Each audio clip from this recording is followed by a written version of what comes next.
Welcome to Qur'anomics. I'm Qadi Tayyib, and this is part 8 from the Islam of the Quran to the Islam of the Hadith. Imam Al-Shafi'i, the true founder of traditional Sunni Islam religion. The title is Al-Shafi'i accepts single Hadith narration based on trust. Al-Shafi'i is not satisfied with the theoretical declaration that the argument is established by the disconnected and transmitted hadith.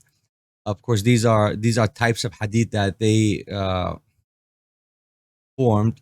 The types of hadith, either did the hadith go all the way back to the prophet, did it go all the way back, was it cut off by a companion, was it cut off by an unknown, is it disconnected, that there's a gap in the narration, and all these types. And I'll have one episode explaining all these.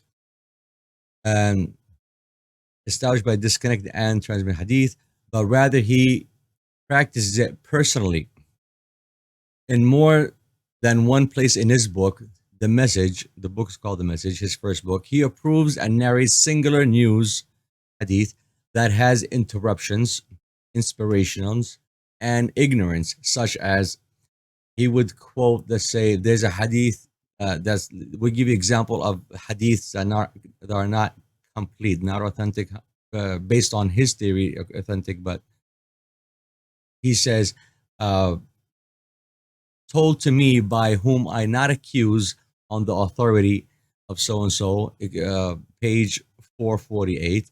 Or he would say, told to me by whom I do not accuse from among the people of Medina of said person who said so and so. That's page 450.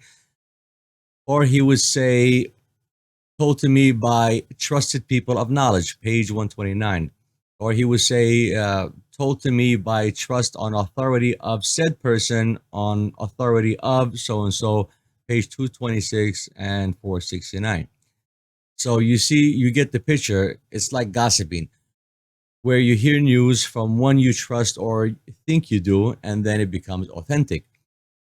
So Al-Shafi'i, let's say, like I always say, it was never based on logic. It was never based on the text. It doesn't matter what the text is. What matters is who he said it, who he heard it from, and how he said it and how he got it. But he always had an excuse, even though there's chains of narration, there's rules of regulation, it has to be always to the prophet.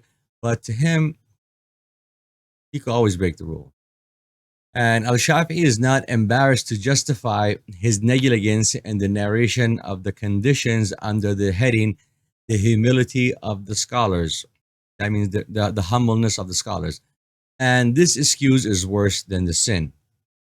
And the single or interrupted news or the sender may be considered a mere news among the newsmen. But unfortunately, according to Al-Shafi'i, it is an established principle in the lawful and forbidden legislation. And all these news, all these connected, disconnected, and all that hadith becomes law automatically.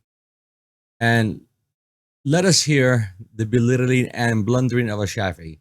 He says, every disconnected type hadith I wrote, even though Shafi'i admits it, but he has a way around it. Every disconnected type hadith I wrote, I heard it connected or well known from the one who was narrated by transmission from the general people of knowledge. They know it from the common people. But I hated putting up a hadith that I did not master in memorization. As we said, his book was not written, it was dictated. And some of my notes were absent from me, and I verified what the people of knowledge know from what I have memorized. So I shortened it in fear of the length of the book, and came up with some that suffice without examining knowledge in every matter. Page 431.